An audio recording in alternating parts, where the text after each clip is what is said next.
Obrigado, deputada. Bem-vinda ao nosso espaço aqui.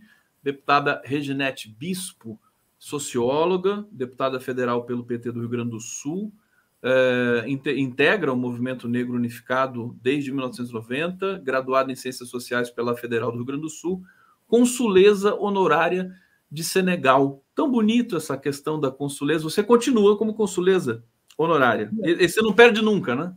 Olá, boa tarde, Conde. Não, eu tive que renunciar ao meu cargo de consuleza para poder assumir como deputada federal, porque tem conflito de interesse, né? Nessa eu não sabia. Eu achava Conde, que era um cargo... vou estar aqui com...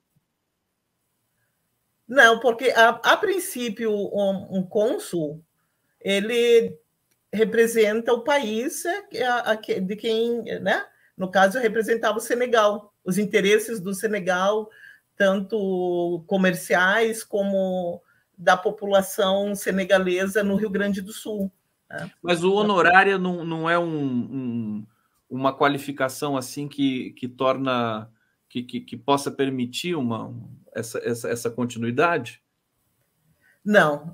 Honorário porque tu não tem embora tu tenha um cargo de diplomacia, né, você não é um cargo efetivo, você é um amigo no caso, uma amiga do Senegal que presta serviços para o governo senegalês, o Estado senegalês, no meu caso, no Rio Grande do Sul, né? Mas tem funções, tem poder, né? Teve que assina documentos importantes. Agora você permanece como uma referência do Senegal no Brasil permanente. Isso nunca ninguém vai tirar de você, né? Não, inclusive é cidadã senegalesa, né? Então, isso foi um presente que eu ganhei do Senegal pelo trabalho que nós prestamos aqui no Rio Grande do Sul para a população senegalesa, os imigrantes senegaleses aqui no estado.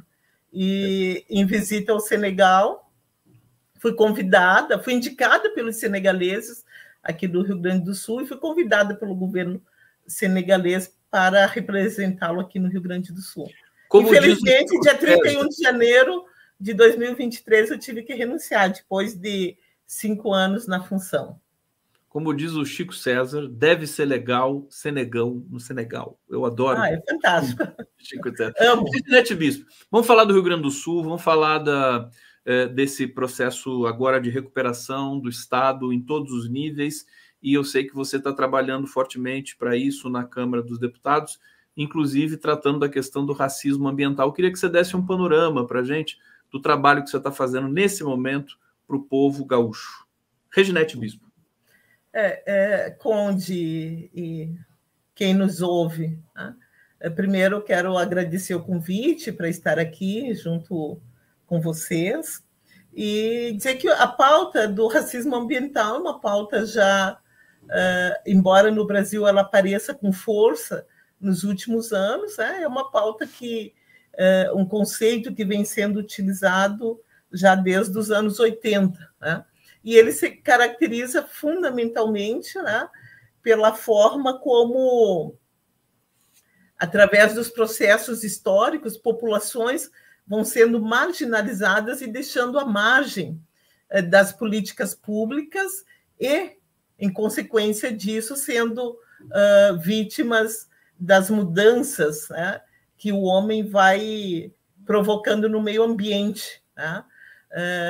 Citar como exemplo, né, aqui no Brasil, as comunidades tradicionais, os quilombos, né, que são os povos indígenas, que são grupos, populações marginalizadas, né, ao longo da história, porque não podemos perder de vista onde que a estrutura, né, social, política e econômica brasileira ela é formada toda a partir da escravização, né, de homens, mulheres e crianças negras. E impressionante, né? E do genocídio da população indígena, né? Então, esses são categorias fundantes de toda a desigualdade social que se vive no Brasil. Ora, essas populações, ao longo, né, da nossa história, e isso se aplica globalmente, né, elas foram, né, sendo excluídas do acesso à moradia digna, né, do acesso ao trabalho digno, do acesso à educação, e isso foi institucionalizado, tanto que o Estado brasileiro, uma das grandes dificuldades de implementar políticas públicas para essa população é que a estrutura burocrática do Estado brasileiro não foi preparado para atender esse perfil. Então, hoje, por exemplo, a gente atender uma comunidade quilombola, para te garantir moradia numa comunidade quilombola, você tem que fazer uma engenharia, porque o conceito de comunidade quilombola com uso coletivo da terra não se enquadra dentro da burocracia do Estado brasileiro, que trata a propriedade como um bem individual, um bem, né? Então, o racismo ambiental, né, ele se caracteriza por isso, como as políticas públicas vão segregando, vão marginalizando determinados grupos populacionais, e no caso aqui do Brasil, a população negra e os povos indígenas, e essa população vai sendo impactada pela ação no meio ambiente daqueles que têm poder, né? Aqui no Rio Grande do Sul, o Brasil todo acompanha, o mundo acompanha essa catástrofe que a gente vive aqui, né? Mas essa catástrofe ela não foi provocada pelas chuvas, né? Ela é uma consequência, né? Uma consequência do mau uso do solo, né? Aqui nós temos uma agricultura extensiva e a grande parte do solo é utilizado com a monocultura, né? A cultura da soja, que põe máquina e vai depredando tudo que tem pela frente. Além dos desmatamentos, vai assoreando os rios, acabando com as fontes. É uma ocupação também completamente suicida, no sentido de que a região do Rio Grande do Sul é muito singular ali, né? Do Guaíba e da Lagoa dos Patos, né? Todo o refluxo dos rios vão desaguar ali, e as prefeituras não cuidaram para que, por exemplo, os sistemas habitacionais fossem regiões mais elevadas, quer dizer, nem lá atrás e nem agora. Como é que esse problema específico, já me pedindo desculpa pela interrupção que eu fiz aqui da tua explicação e te devolvendo imediatamente, como é que esse processo da desocupação agora das zonas mais baixas para produzir novos bairros e novas cidades em zonas mais altas está sendo encarado pelo grupo que está liderando esse processo?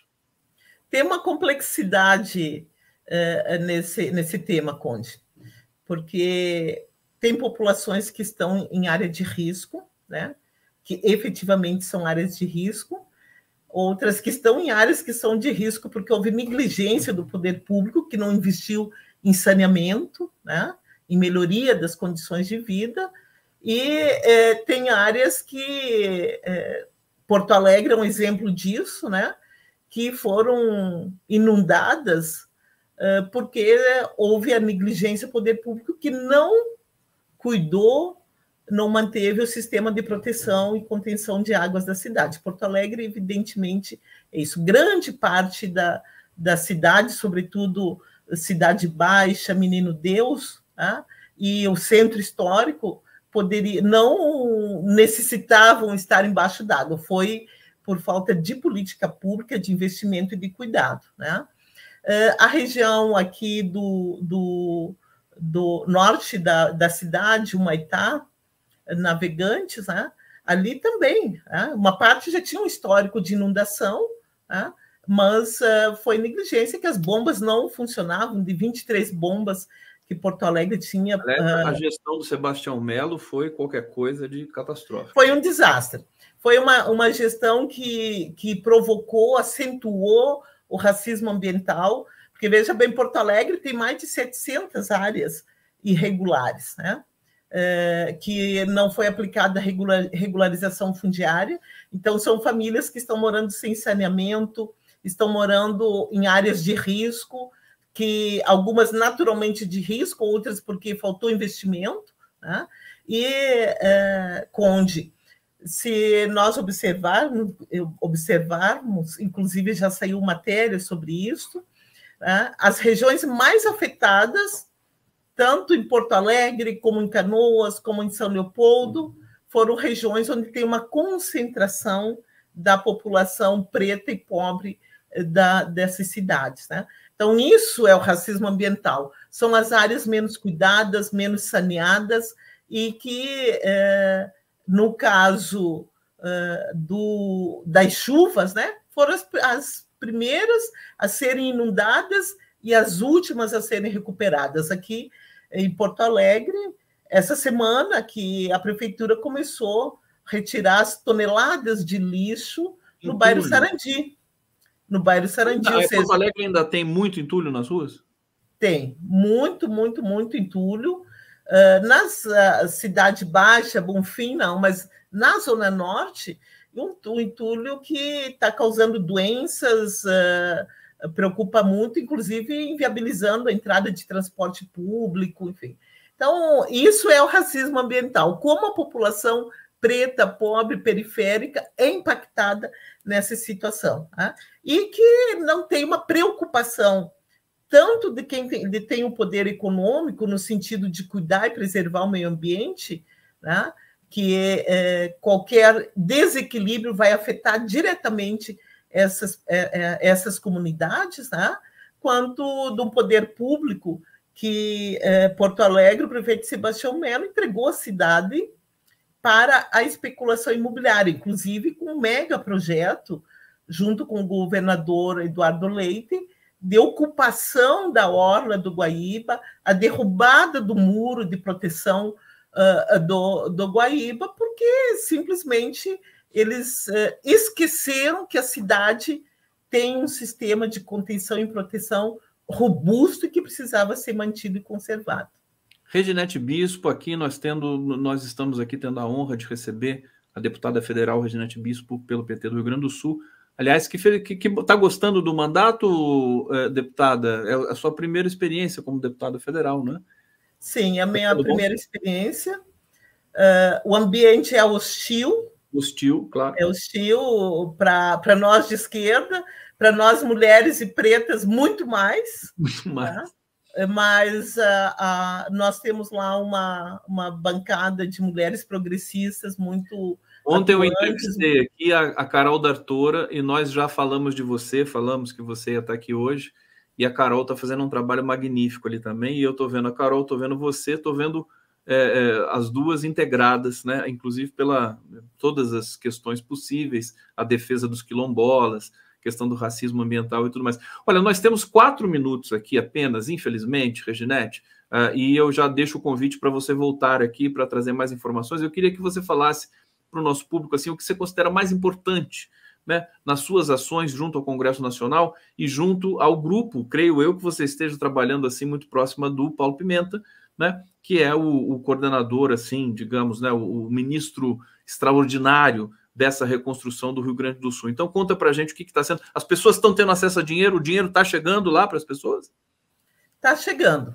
Os 5.100, que é o auxílio emergencial da reconstrução, está chegando, as pessoas estão acessando, aliás, é o único dinheiro que elas estão efetivamente acessando com agilidade, e o Ministério da Reconstrução, o presidente Lula, estão fazendo muito investimento aqui no Rio Grande do Sul, muito auxílio para a recuperação do Estado. Né? Embora haja choradeira de muitos prefeitos, do próprio governador, mas tem um processo burocrático que precisa ser vencido. E nós, no Congresso, na Câmara Federal, a gente tem atuado para flexibilizar a burocracia, para que os recursos cheguem com mais rapidez, mas também estamos atuando muito no sentido de garantir políticas públicas para todos os setores, mas fundamentalmente para os setores que têm maior dificuldade para acessar as políticas públicas e que têm uma maior urgência, como são as mulheres, são os negros, são as comunidades de periferia, são os pequenos produtores rurais, são os quilombolas, esses têm uma maior dificuldade e dependem única e exclusivamente do Estado. Então, estamos trabalhando muito para que os recursos cheguem para os pequenos produtores para recuperar os seus negócios, cheguem para as comunidades quilombolas, para as mulheres, que são, na sua maioria, microempreendedoras, né, e que esse recurso chegue para elas recuperar os seus negócios, né? Já fizemos um conjunto de legislação, a última que eu fui relatora e nós aprovamos foi a que cuida exclusivamente do turismo e dos setores da cultura, né? Então, nós temos essa unidade. Também trabalhamos muito junto com o Ministério do Trabalho e do Meio Ambiente, do trabalho para que fosse garantido aos trabalhadores, e finalmente o presidente Lula, através do Ministério da Reconstrução, liberou todos os trabalhadores que foram impactados, estão recebendo 2 salários, né, para auxiliar as empresas na manutenção do emprego. Né? Do então, emprego, das instalações e tudo mais, né? Isso. E um financiamento muito para os pequenos com rebate, né, com subsídio de 40% do financiamento, com juros zero, 36 meses de carência e 10 anos para pagar. E assim vai se reproduzindo para média e grande empresa, né, para poder acessar esses recursos e garantir a sua reconstrução. Mas também, Conde, para finalizar, a gente denunciou muito a violência contra as mulheres que ocorria nos abrigamentos, nos resgates, e que ensejou o Ministério das Mulheres criar um protocolo a partir do Rio Grande do Sul, mas um protocolo nacional de proteção às mulheres e às populações vulnerabilizadas nos processos de resgate e abrigamento durante períodos de catástrofe. Problemas ali de assédio, de violência contra a mulher dentro dos abrigos e tudo mais. Que coisa triste, né? Mas, enfim, isso é esperável, né? Porque é sociedade humana, são sociedades humanas. Os abrigos reproduziram a violência. Reproduziram a violência. As mulheres viviam dentro das suas famílias, dentro das suas casas, né? Então, a atuação é muito intensa aqui, minha e de todas as parlamentares nossas, no sentido de garantir o processo de reconstrução do Rio Grande do Sul.